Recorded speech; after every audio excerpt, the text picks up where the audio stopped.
नमस्कार बच्चों, स्वागत है आपका अपने चैनल अचीवर्स क्लासेज पे।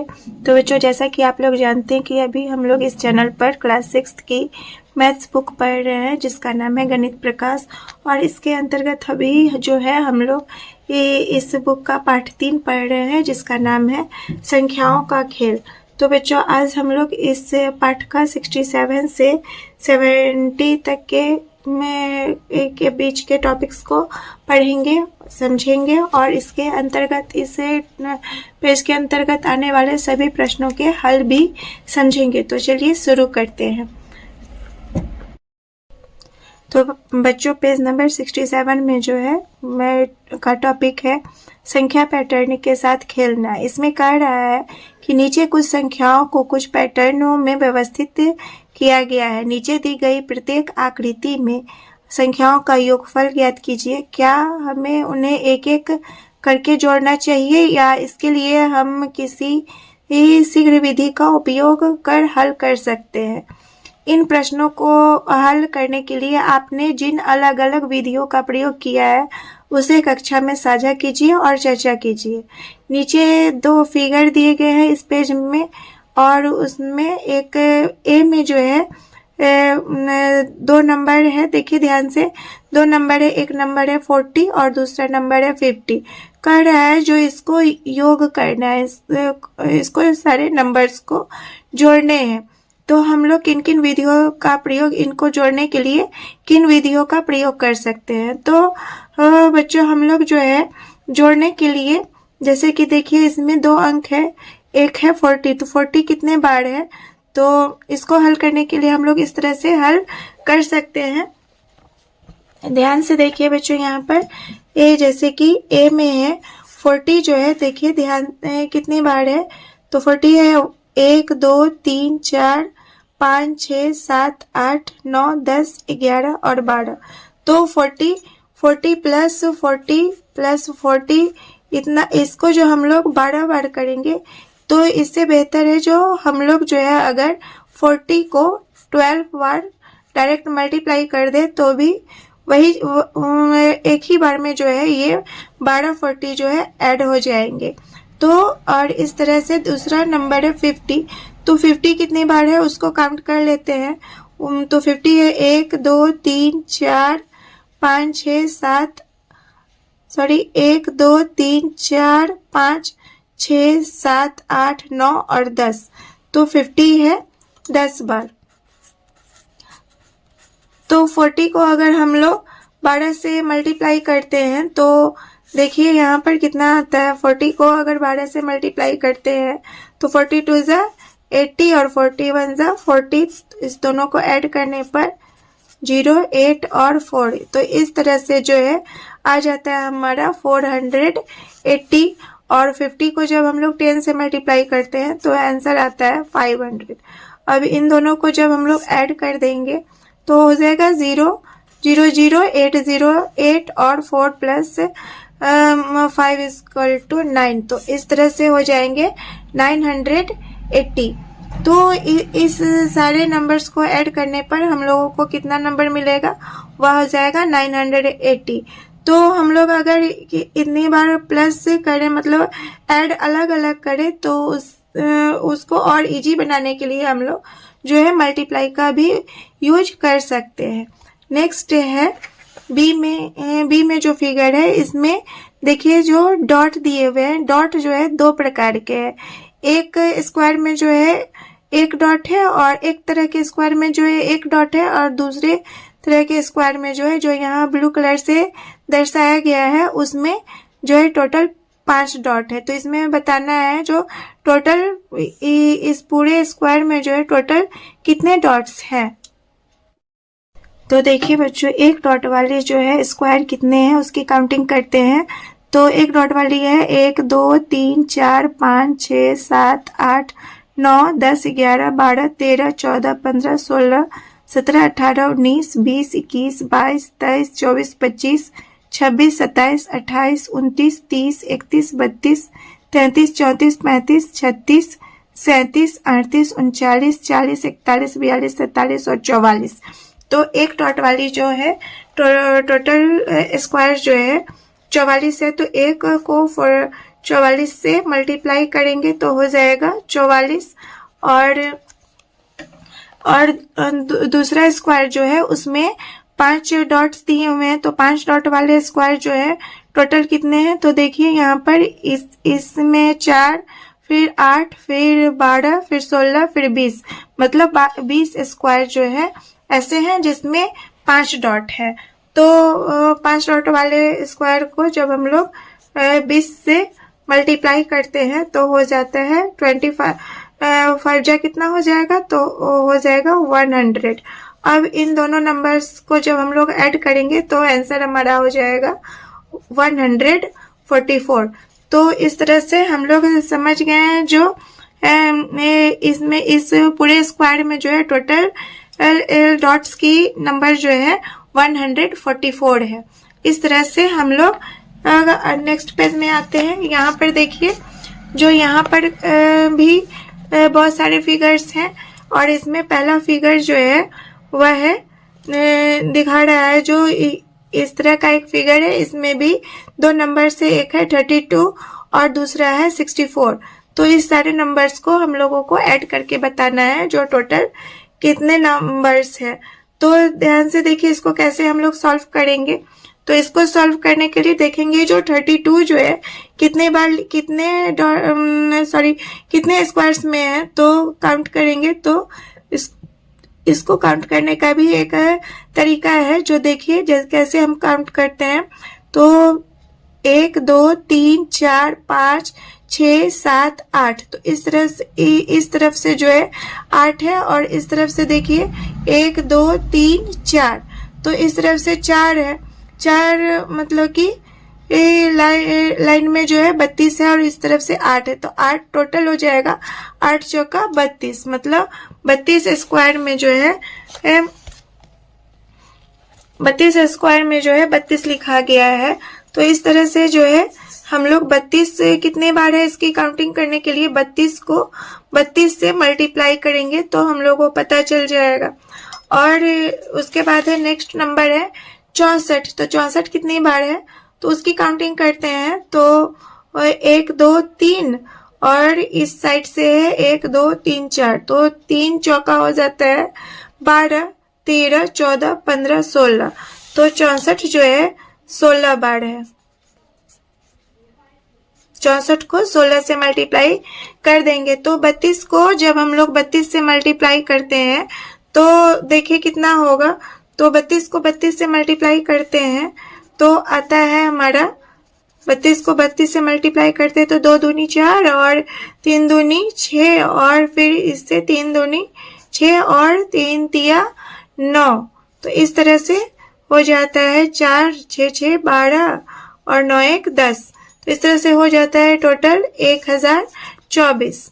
और जब हम लोग 64 को 16 से मल्टीप्लाई करते हैं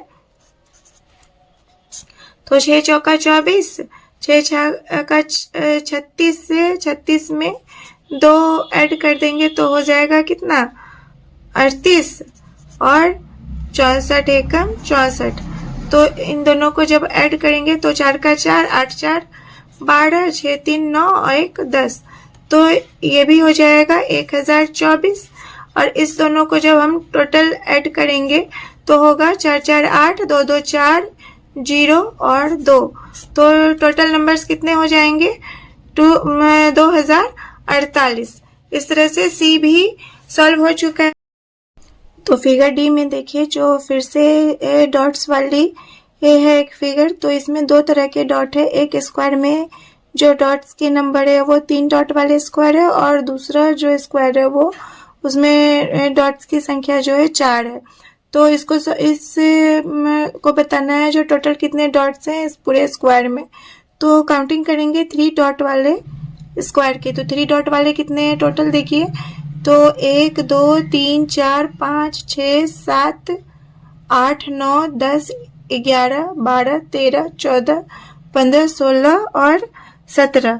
तो 3 डॉट वाले जो स्क्वायर है वह है 17। तो 3 को जब हम 17 से गुना करेंगे तो कितना मिलेगा 3 को जब हम लोग 17 से गुना करते हैं तो 17 तिया होता है 51, और दूसरा स्क्वायर जो है उसमें 4 डॉट है, तो उसकी काउंटिंग करेंगे तो वह देखिए कितना है, तो 1 2 3 4 5 6 7 8 9 10 11 12 13 14 15 16 17 और 18, तो 4 डॉट वाली जो है वह है 18।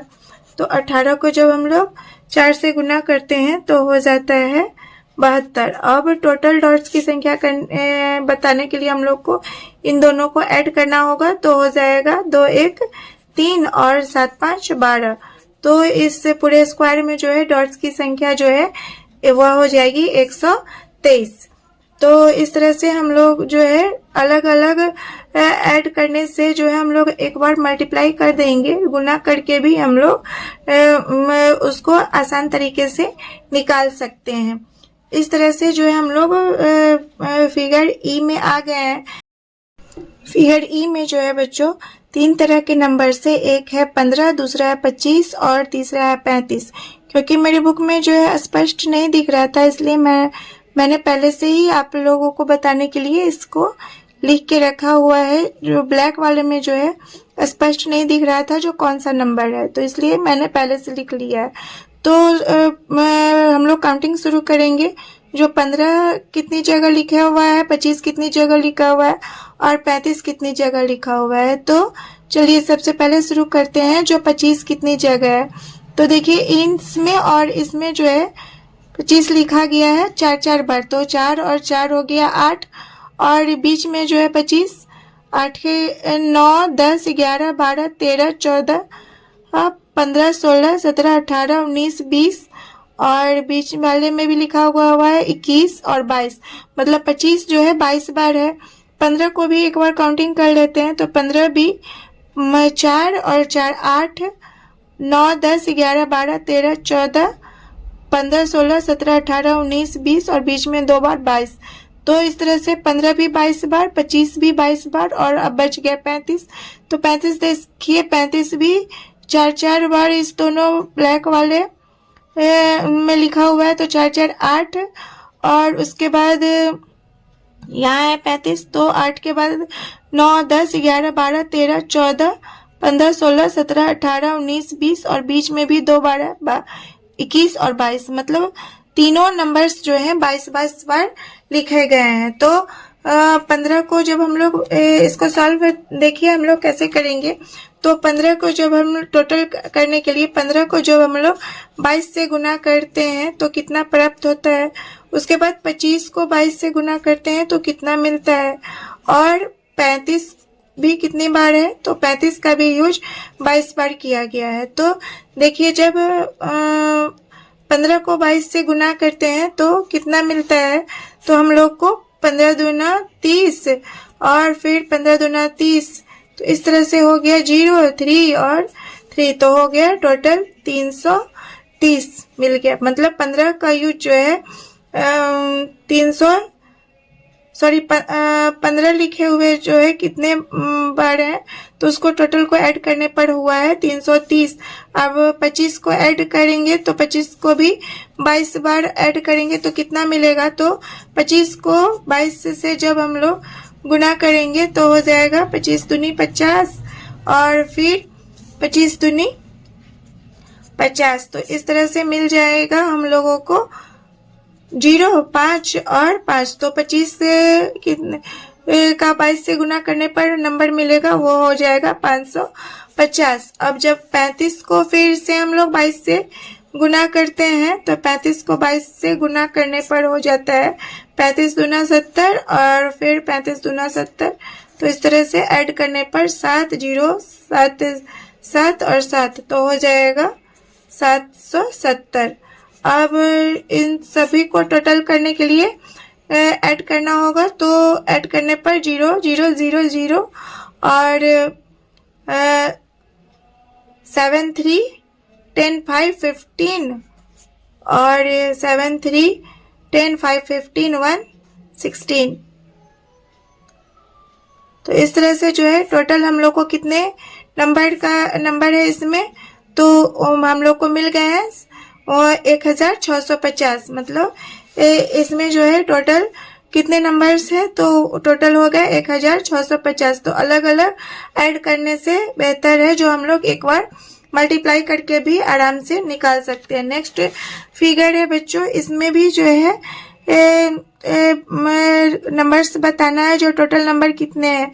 तो इसमें देखिए जो इसमें भी है, बीच में है 1000, फिर उसके चारों ओर है 500, और उसके फिर चारों ओर है 250, और लास्ट वाला जो राउंड किया हुआ है उसमें नंबर है 125। तो हम लोग सबसे पहले देखेंगे जो 1000 का यूज जो है एक बार किया गया है, तो 1000 को जो हम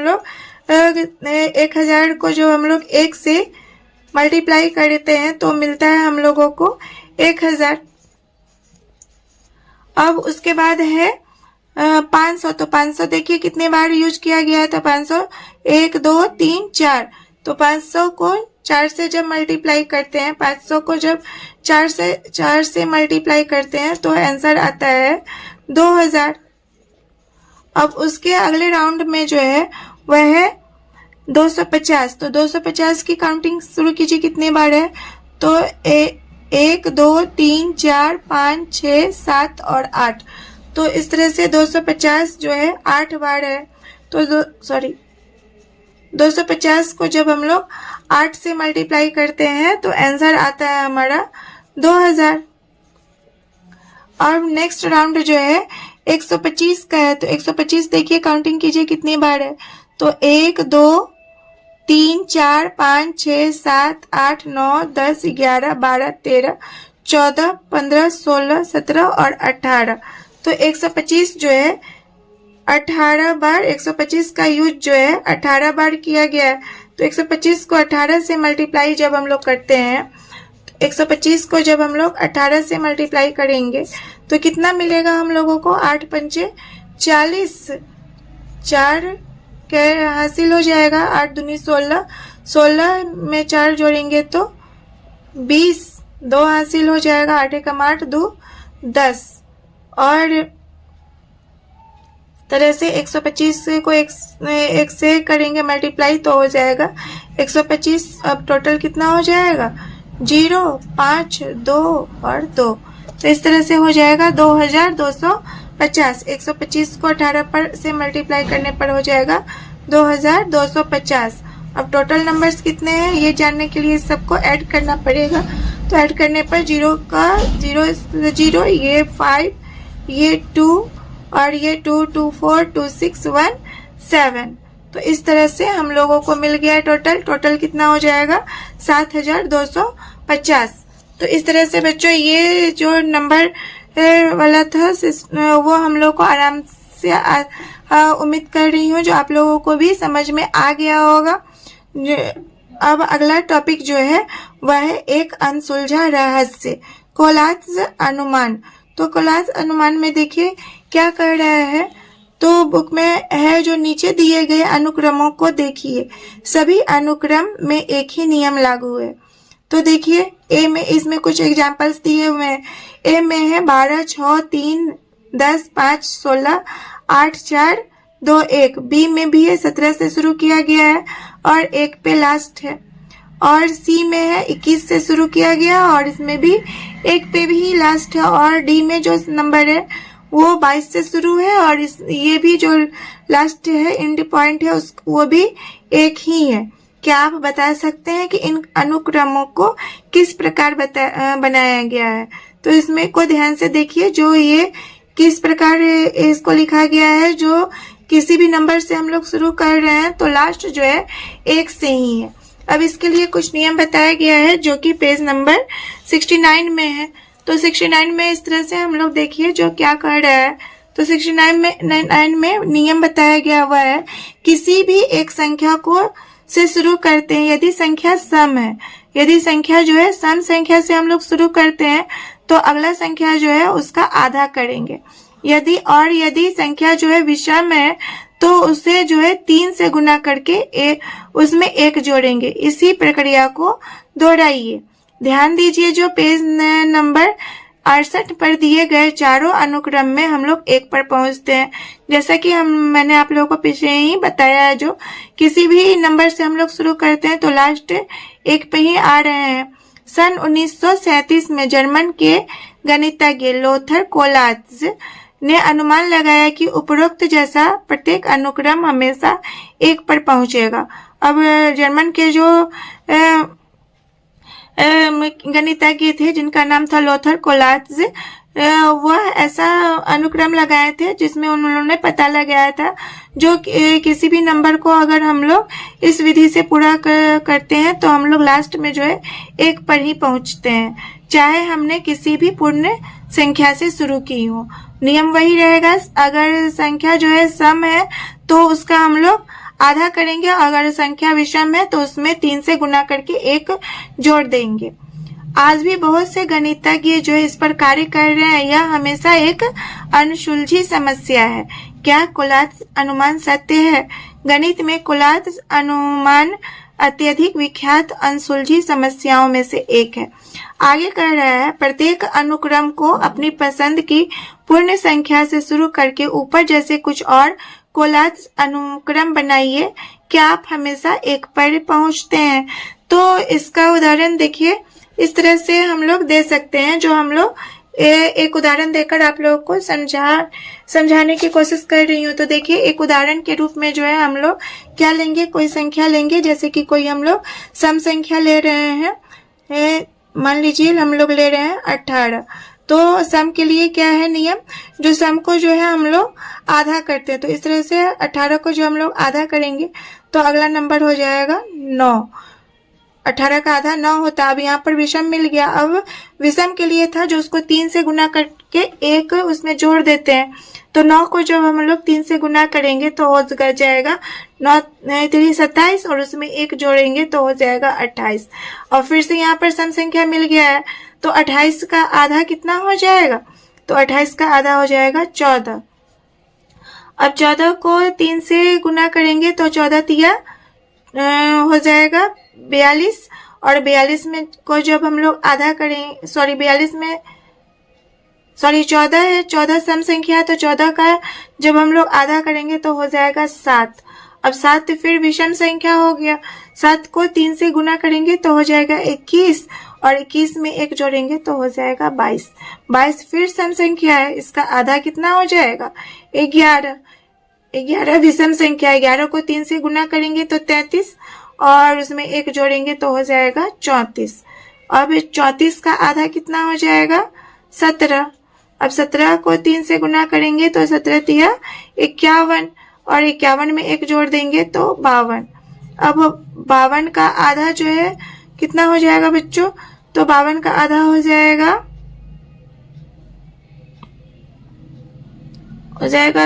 2 दूनी 4 और 2। तो देख रहे हैं बच्चों, जो इसमें जो है 52 सम संख्या है। तो 52 का जब हम लोग आधा करेंगे तो हम लोगों को मिलेगा 26। 52 का आधा करने पर 26 और 26 भी सम संख्या है। तो 26 का भी आधा करेंगे तो हो जाएगा 13।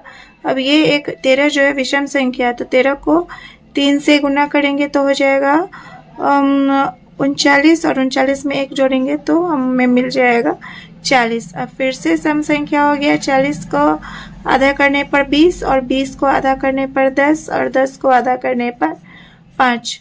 5 एक विषम संख्या पे हम लोग पहुंच गए। तो 5 का 3 गुना हो जाएगा 15 और उसमें 1 जोड़ेंगे तो हो जाएगा 16। 16 फिर से सम संख्या, इसको आधा करने पर 8, 8 को आधा करने पर 4 और 4 को आधा करने पर 2 और 2 को आधा करने पर 1। इस तरह से एक उदाहरण के थ्रू समझाने की प्रयास कर रही हूँ। जो 18 से हम लोग शुरू करते हैं तो हम लोग 1 पर पहुंच जाते हैं। आप लोग जो है कोई भी संख्या लेकर, चाहे वो सम हो या विषम हो, कोई भी पूर्ण संख्या लेकर इस प्रयास को कीजिए और कोलाज अनुमान को समझने की कोशिश कीजिए। आगे कह रहा है, जो क्या आपको लगता है कि कोलाज अनुमान में इस प्रकार का प्रत्येक अनुक्रम एक पर पहुंचेगा? तो हाँ, ऐसा संभव है। जो कोलाज अनुमान में जो है प्रत्येक अनुक्रम जो है 1 पर ही पहुंचता है, क्यों और क्यों नहीं। देखिए बच्चों, यह जो है कोलास अनुमान, यह पहले ही किताब में बताया जा चुका है। जो यह अनुमान जो है सबसे ज़्यादा मतलब अत्यधिक विख्यात अनसुलझी समस्याओं में से एक है। तो इसमें जो हम लोग जनरली जो 1 पर पहुंच ही जाते हैं, लेकिन ज़्यादा कभी कभी जो है हम लोग 1 पर नहीं भी पहुंच सकते, ये क्योंकि यह जो है अनुमान जो है हमें अनसुलझी समस्याओं में से एक है। नेक्स्ट टॉपिक है सरल आकलन। सरल आकलन को हम लोग सिंपल एस्टिमेशन के नाम से भी जानते हैं।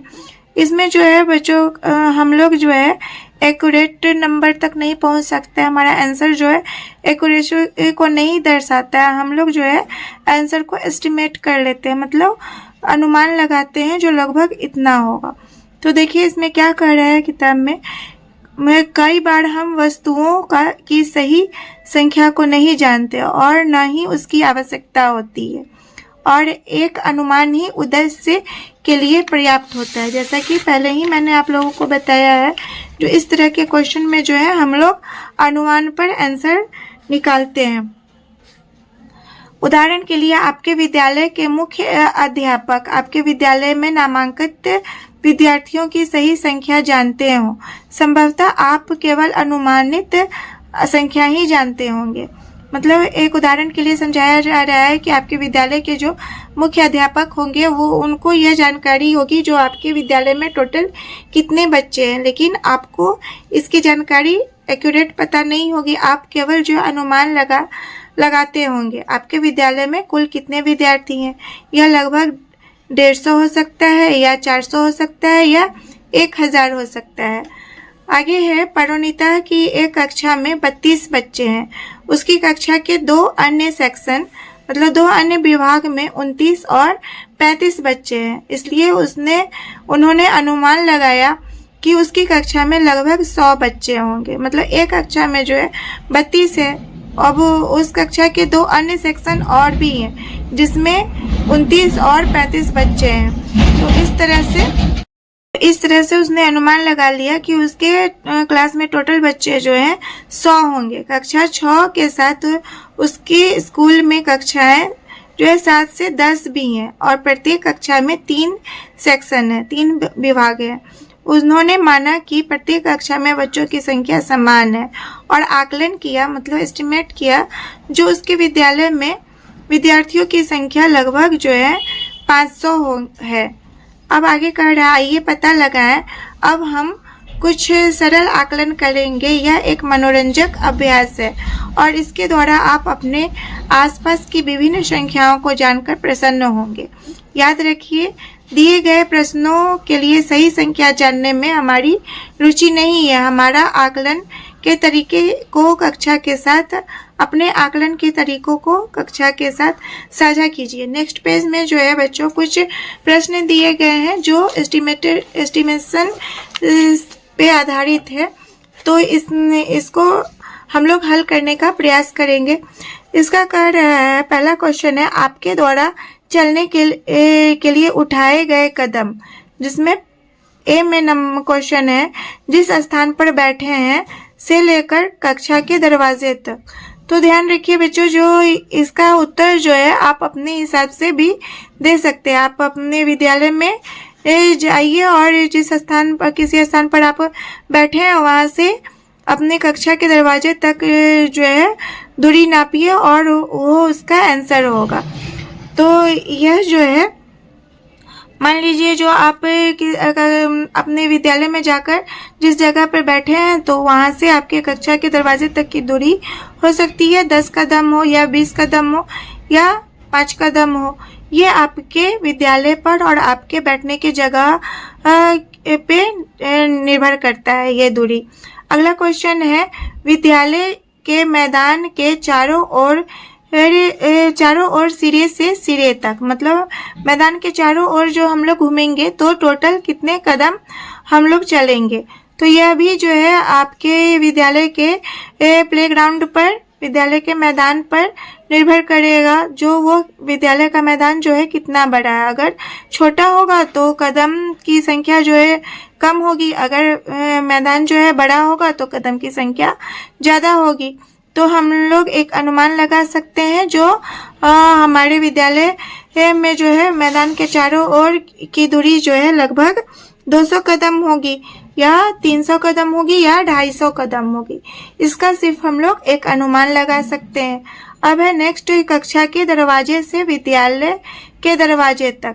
तो इसका भी उत्तर हम लोग जो है अनुमान लगा के ही दे सकते हैं। जो कक्षा के दरवाजे से जो है विद्यालय के दरवाजे तक की दूरी लगभग 50 कदम होगी।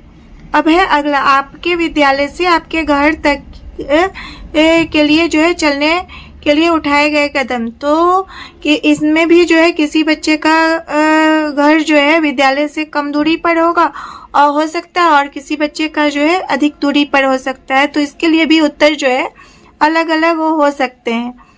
तो यहाँ पर भी इस प्रश्न का उत्तर भी एक अनुमान के आधार पर ही दिया जा सकता है, जो लगभग 500 कदम होंगे। अगर नज़दीक है तो 200 कदम होंगे, 300 कदम होंगे।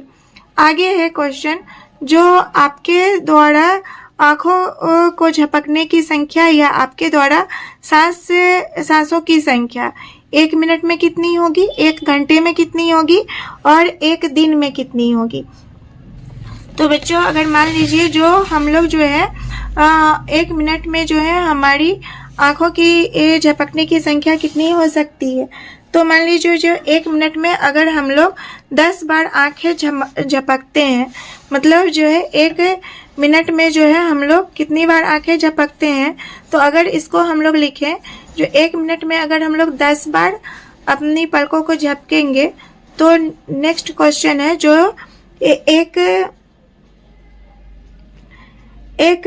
घंटे में कितनी बार आँखों को झपकते हैं। तो 1 घंटे में देखिए, अगर 1 मिनट में 10 बार झपक रहे हैं तो 1 घंटे में कितने मिनट होते हैं, तो 60, और 1 घंटे में कितनी बार हम लोग आँखों को झपकेंगे, तो हो जाएगा, जब 60 को 10 से गुना करेंगे तो हो जाएगा 600 बार। तो हम लोग 1 घंटे में जो है अपनी आँखों को 600 बार झपकेंगे। और नेक्स्ट क्वेश्चन है, एक दिन में कितनी बार झपकेंगे। जब हम लोग 1 घंटे में 600 बार झपक रहे हैं, तो हम जानते हैं जो 1 दिन में जो है 24 घंटे होते हैं। तो 24 घंटे में हम लोग कितनी बार झपकेंगे। तो 600 को जब 24 से गुना करेंगे तो हम लोगों को कितना मिलेगा। तो 600 को 24 से गुना करने पर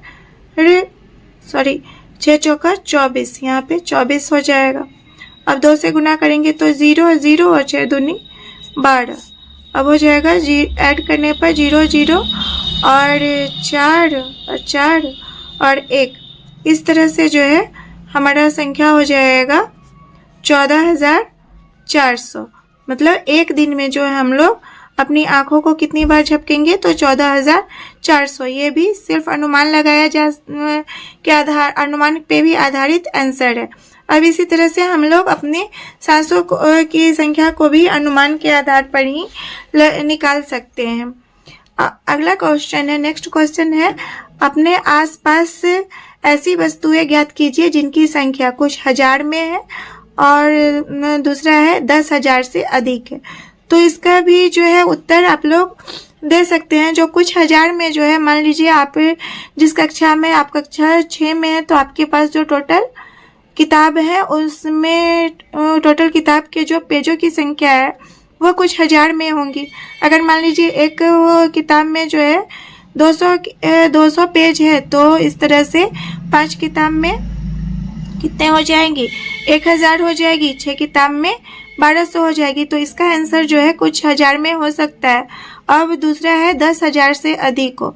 अब उस किताब में जो है वर्ड्स की संख्या, मतलब शब्दों की संख्या जो है 10,000 से अधिक निश्चित ही होंगी। तो इसका भी अनुसार आप अपने अनुसार अलग अलग दे सकते हैं। नेक्स्ट है उत्तर का आकलन कीजिए। नेक्स्ट टॉपिक है उत्तर का आकलन कीजिए। 30 सेकंड के अंदर अनुमान लगाने का प्रयास कीजिए। अपने अनुमान को अपने दोस्तों के साथ जांचिए कि इसमें पहला क्वेश्चन कह रहा है जो आपकी गणित की पाठ्य पुस्तक में शब्दों की संख्या, आपकी गणित के पाठ्य पुस्तक में जो है शब्दों की संख्या कितनी हो सकती है? 5000 से कम तो नहीं ही होगी। इसका उत्तर हम लोग ए दे सकते हैं, जो 5000 से अधिक होगी। दूसरा क्वेश्चन है, आपके विद्यालय में बस द्वारा आने वाले विद्यार्थियों की संख्या। इसमें ऑप्शन दिया गया है 200 से अधिक और 200 से कम। तो बच्चों ये इसका आंसर जो है आपके विद्यालय में टोटल बसों की संख्या और वो बस जो है कितने ट्रिप बच्चों को ढोती है इस पे डिपेंड करेगी। कभी कभी हो सकता है जो 200 से अधिक भी हो और कभी कभी जो है विद्यार्थी की संख्या जो है 200 से कम भी हो सकती है। ये आपको अपने विद्यालय में पता लगाकर इसका उत्तर दीजिएगा। नेक्स्ट क्वेश्चन है, रोशन 5 व्यक्तियों के लिए फ्रूट कस्टर्ड बनाने के लिए दूध और 3 प्रकार के फल खरीदना चाहता है। उसका अनुमान है कि फ्रूट कस्टर्ड बनाने की लागत 100 रुपया होगी। क्या आप उससे सहमत है, क्यों या क्यों नहीं? तो देखिए रोशन जो है 5 व्यक्तियों के लिए फ्रूट कस्टर्ड बना रहा है। तो फ्रूट कस्टर्ड बनाने में जो है हम लोगों को फलों की और दूध की जरूरत होती है। तो दूध जो है 5 व्यक्तियों के लिए बना रहा है। तो देखिए अगर फ्रूट कस्टर्ड में दूध की जरूरत जो है कितनी होगी, तो 5 व्यक्तियों के लिए बना रहा है। तो 5 व्यक्तियों के लिए जो है दूध हम लोगों को 1 या 1.5 लीटर लेंगे। तो दूध का मूल्य जो हो जाएगा, दूध का मूल्य जी कितना हो जाएगा हम लोग को, मान लीजिए हम लोग लेते हैं दूध 1 लीटर लेते हैं तो वह हो जाएगा 60 रुपया का। अब उसको 3 तरह के फल खरीदने हैं। तो मान लीजिए जो 3 तरह के फल खरीद रहा है, 3 तरह का फल खरीदने के लिए उसको जो है अगर कम भी फल खरीद रहा है, 1 पीस भी खरीद रहा है, तो उसको जो है 40 रुपया में जो है, अब उसके पास 40 रुपया ही बचे हैं। तो 40 रुपया में जो है 3 तरह के फल जो है नहीं हो सकते हैं, क्योंकि आजकल जो हम लोग जान ही रहे हैं जो महंगाई इतनी बढ़ गई है, तो 40 रुपया में जो है 3 तरह के फल नहीं आएंगे। तो इसके लिए जो है रोशन को मेरे अनुमान से जो है 100 रुपया उसके लिए जो है फ्रूट कस्टर्ड बनाने के लिए पर्याप्त नहीं है। उसको या तो कम से कम 150 या 200 रुपयों की ज़रूरत होगी 5 व्यक्तियों के लिए फ्रूट कस्टर्ड बनाने में। नेक्स्ट क्वेश्चन है, गांधीनगर गुजरात में और कोहिमा नागालैंड के बीच की दूरी का आकलन कीजिए। इसके लिए संकेत दिया गया है, जो इन शहरों का पता लगाने के लिए भारत के मानचित्र को देखिए।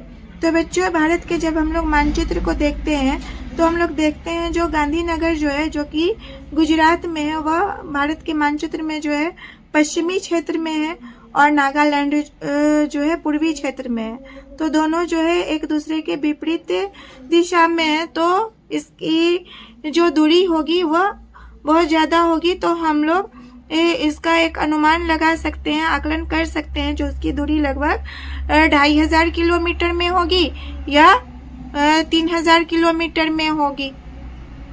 इस तरह से जो है क्वेश्चन नंबर 5 है, शीतल कक्षा 6 में है और कहती है कि उसने विद्यालय में आज तक लगभग 13,000 घंटे व्यतीत किए हैं। क्या आप उससे सहमत हैं, क्यों या क्यों नहीं? तो मान लीजिए कह रहा है जो शीतल जो है कक्षा 6 में, तो मान लीजिए जो शीतल अगर कक्षा उस विद्यालय में जो है नर्सरी कक्षा से पढ़ रही है, तो इस तरह से जो है वह पहले नर्सरी पढ़ी, फिर LKG, फिर UKG और उसके बाद उसने क्लास 1 में पढ़ा, क्लास 2 में पढ़ा, 2 में, फिर 3 में, फिर 4 में, फिर 5 में और फिर अभी वह 6 में है। क्वेश्चन में कह रहा है जो शीतल कक्षा 6 में पढ़ रही है। तो इस तरह से हम लोग देख रहे हैं जो उसने अपने विद्यालय में टोटल कितने साल बिताए हैं। तो 1 2 3 4 5 6 7 8, तो टोटल संख्या अभी वह कक्षा 6 में पढ़ ही रही है। तो कक्षा 5 तक के हम लोग लेंगे तो वह टोटल 8 साल पढ़ ही चुकी है अभी इस विद्यालय में। तो अगर मान लीजिए जो 1 साल में जो है विद्यालय जो है 200 दिन कक्षाएं चलती हैं, तो 200 दिन अगर विद्यालय में कक्षा चल रही हैं तो टोटल जो है 8 साल में कितनी होंगी, तो 8 साल में 8 दूनी 1600 दिन वह जो है विद्यालय जाती है।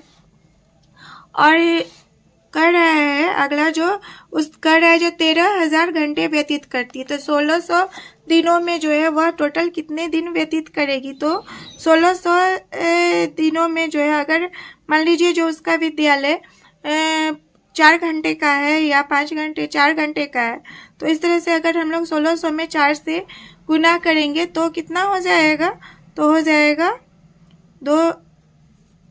16 चौका हो जाएगा 64। इस तरह से हम लोग वह विद्यालय में कितना समय बिताएगी, तो 6400 घंटा ही बिताएगी। और यहाँ पे कह रहा है 13,000 घंटा।